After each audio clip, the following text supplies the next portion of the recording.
I see that there's a website that has really expensive rehab for if you're addicted to Bitcoin. And that's going to cost at least probably $100,000 plus for one of their more extensive programs.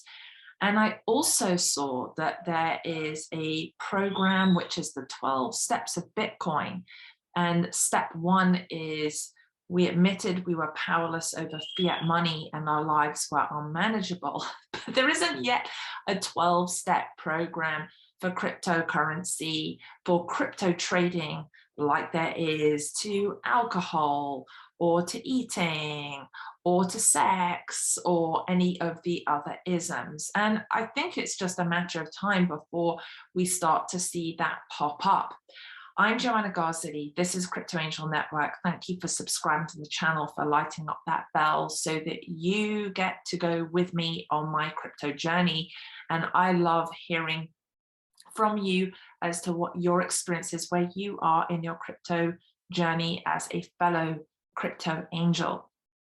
So recently I had an outreach from the Washington Post. I covered that in another video that I just did because of a video I did back in August 2021, which was entitled Crypto Addiction. Back then, there was very, very little coverage of crypto addiction. I did actually look up to see back then if there was a 12-step program for it, but there wasn't.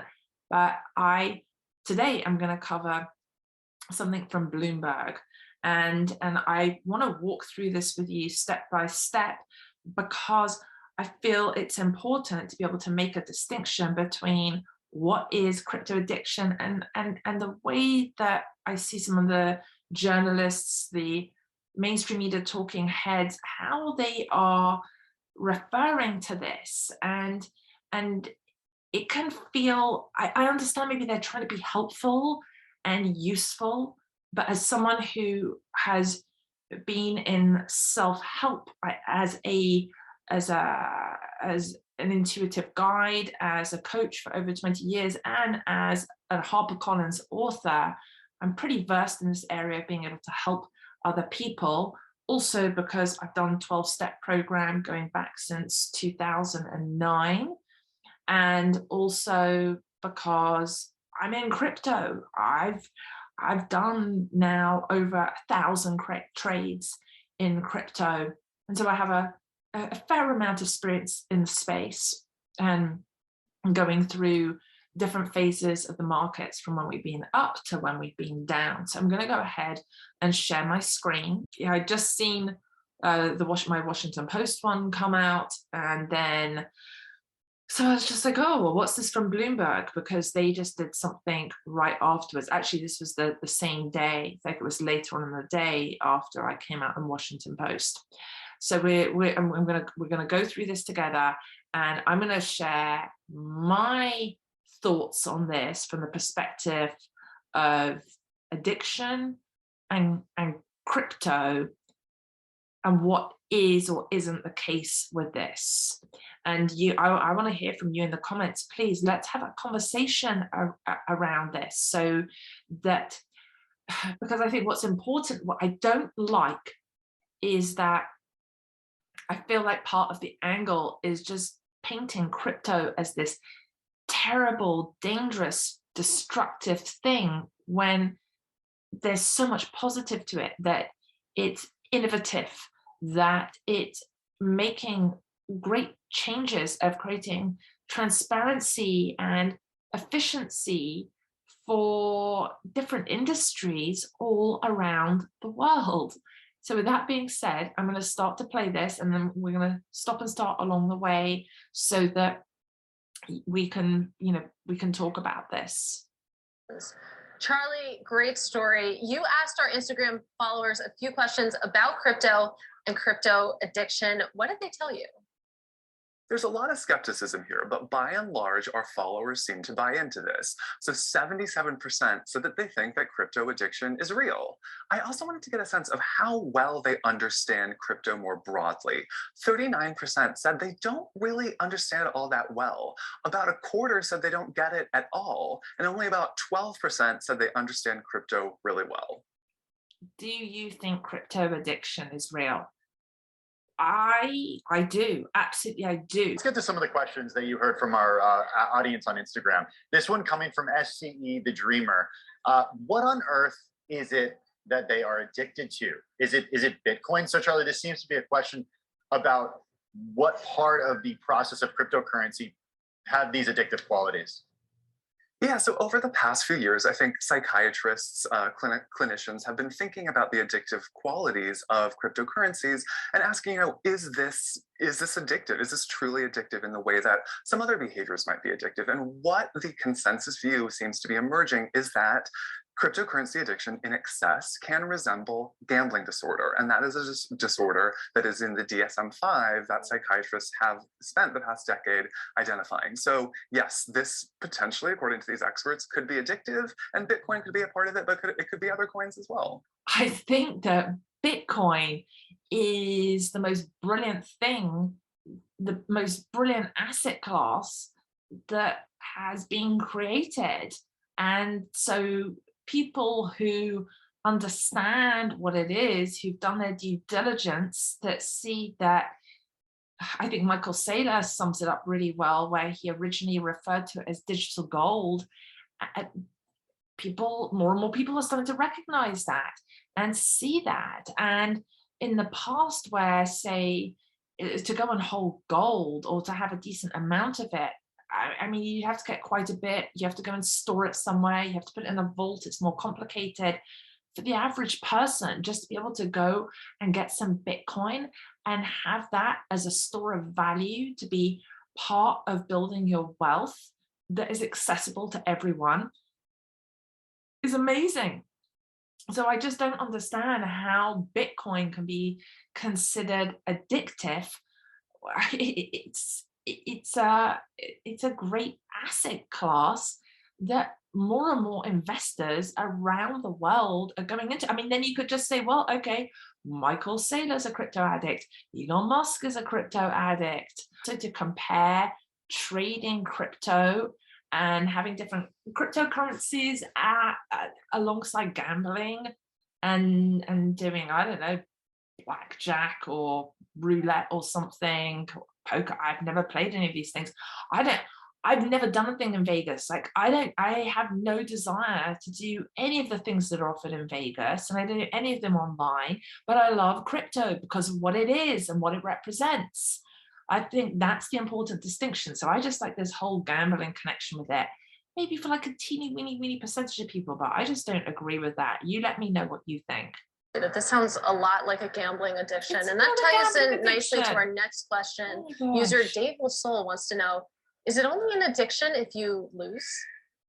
That's a really great point. And in speaking to doesn't people who say have to be they an were addicted to addiction if you cryptocurrency, lose. what I heard is actually it's not just losing, it's not just winning, it's both. And so there is this sort of emotional high that people who say they are addicted get, the thrill of winning, but also that kind of fear, that sort of adrenaline rush of losing is something that makes them. I think only if you're going and doing really big trades you shouldn't be doing, then that can create that. When it's more like when you know, oh my gosh, I shouldn't be putting this much into this trade, which I have done. I've done it a handful of times, but when I'm trading responsibly, when I'm going into something, I don't have those, oh my gosh, wow, I'm up, or oh my gosh, I'm down. I don't go through that. It's more of I have more of a steady feeling as my outlook has shifted, as now I've gone through, like I said, I'm over 1,000 trades now, and I just have a much more pragmatic, calm point of view, and I never go into a trade or do anything trading if I do not feel centered, grounded, and connected to the wise part of myself. Feel addicted. So it's not just losing, it's not just winning, it could be both. What did you learn, Charlie, about the types of people who become addicted to crypto? Because this next question from our audience really hits on that. This one coming from Anne-Marie Goff. Are the same people, Anne-Marie asks, who are experiencing both crypto addictions, are they the ones who are also perhaps experiencing addictions when it comes to sports betting? Yeah, that hits on this issue of gambling, right? That cryptocurrency trading in excess at some points can seem like gambling, and so can sports betting. And I think, some people who might. So because I did last year in 2021, I did 960 trades because I was making money at that point. Like that was like one of my jobs. I was doing coaching, intuitive readings, and trading and earning a living from it. Does that then make me an addict? I mean, look, if you're saying that about crypto, then you can say that about someone who's a professional trader in the stock market. I've never done sports betting. I mean, I just feel like to me, it just feels like there's a disconnect here. Dabble in both, potentially could be addicted to both. I looked at a number of studies that compared problematic stock trading and problematic crypto trading and saw some overlap there. So certainly that could be the case. Yeah, the people who do get into sports betting and crypto could be addicted to both. But it's really important to note that this is a small minority of people. Yeah, it's going to be tiny. Okay, Charlie, bringing it back to the markets. I'm not going to try to pronounce this guy's name. I don't want to butcher it, but how does this addiction, these problems, how do they impact the market? And I mean, this is a really interesting question in light of the conversation we just had about Robinhood and the drop off of trading volumes that we've seen.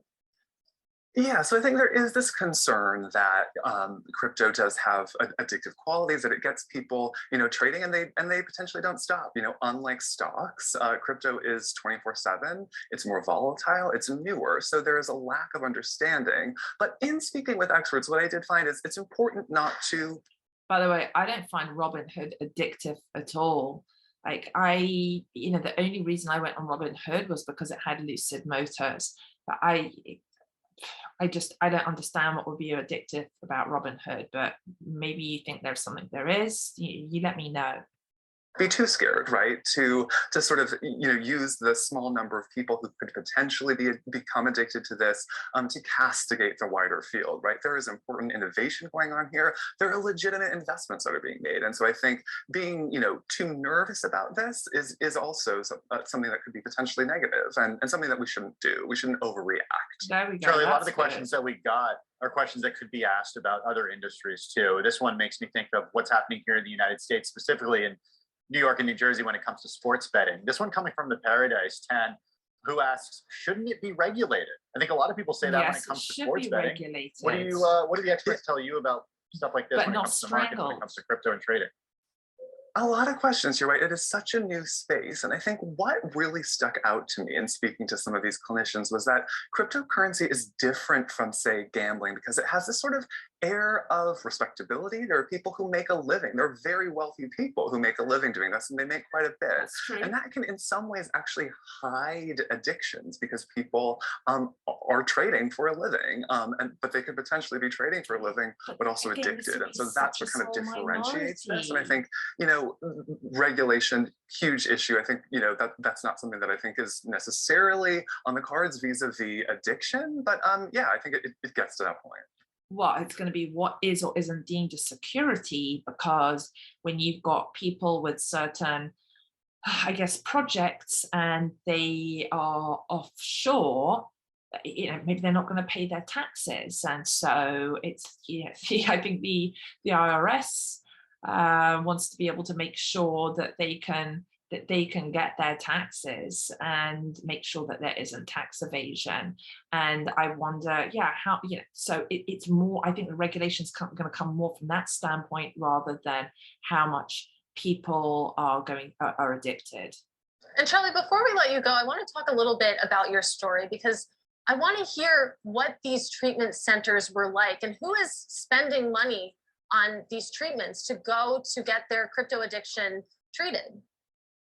Yeah, so there are a number of clinics popping up around the world that say they can help people who are addicted to cryptocurrency. There's one that cost $90,000 a week. That's in Switzerland. My co-writer actually went to visit this treatment center. She was quite surprised by the facilities there. There's a treatment center in Scotland.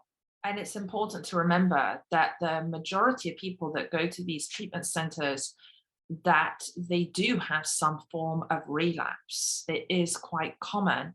And this is why, again, this is not a recommendation, but I can just tell you from my own experience that 12-step program, you can go to a meeting online or in person. You don't have to there isn't one for cryptocurrency, but you could pick something else and just fill in the blank and imagine instead of money, it's crypto. And you don't have to give any money for that. You just make a small donation as and when you can, instead of going and spend 90 grand after you've just maybe gone and blown 90 grand in crypto. Scotland in the UK, where I'm based, there are some around the world. I spoke with a therapist who actually does online cryptocurrency therapy, and he accepts payment in crypto. So there are a wide range of options here. I don't know if that's necessarily a good thing. I mean, not a addiction specialist, but Charlie, before we let you go, just in the last. Well, I don't think it's a bad thing to, like, rather than just, again, Bitcoin is becoming a currency. And if that person chooses to accept in Bitcoin as an alternative asset, I don't think there's anything wrong with that at all. If they have found a therapist who they feel someone they want to talk to and that can help them in some capacity to alleviate their mind, and they don't have to pay in US dollar or whatever currency they do in Bitcoin, I just don't see what the problem is with that. This minute that we have with you, what do you know about treatment here in terms of efficacy of treatment? What did you learn in your reporting about how people actually can treat this? Yeah, I spoke with a man who was addicted to cryptocurrency who went to a treatment center in Scotland, and he actually spent a number of months there. And often these behaviors are sort of connected to other problematic behaviors. They can be drugs, they can be alcohol. And so treating some of those underlying issues can really help. And what was really interesting was, this man, really focused on kind of finding a new routine, developing healthier relationships with others, with himself, even, doing things like penmanship classes to help give him sort of a sense of control. And that is a great point that was made there, that I think it comes back to, it's not about that cryptocurrency is the problem. It really is more, it's the ism, right? They say in 12-step, it's ism. Like, one person can drink alcohol, another person can't. One person can eat food, another person has an issue with not having a healthy relationship with food for them, where they're using it to soothe themselves. The same with so many other things, whether it's love, love addiction. And then, so it really comes down to what the thoughts and the feelings are within oneself. And so my conclusion here is, it's not crypto that's the problem. It always goes back to oneself, and then finding those tools, those things that can help you to gain perspective, so that if and when you decide to trade, that you're not doing FOMO, you're not FOMOing in, and you're not panic selling, and you are taking control of what you're doing. And you're, as we always hear, you're never putting in more than you can afford to lose. But if it starts to feel overwhelming, if it starts to feel too much, hop onto the sidelines. Or if you're totally new to crypto, like was also said in the Bloomberg piece there, then just don't jump straight in.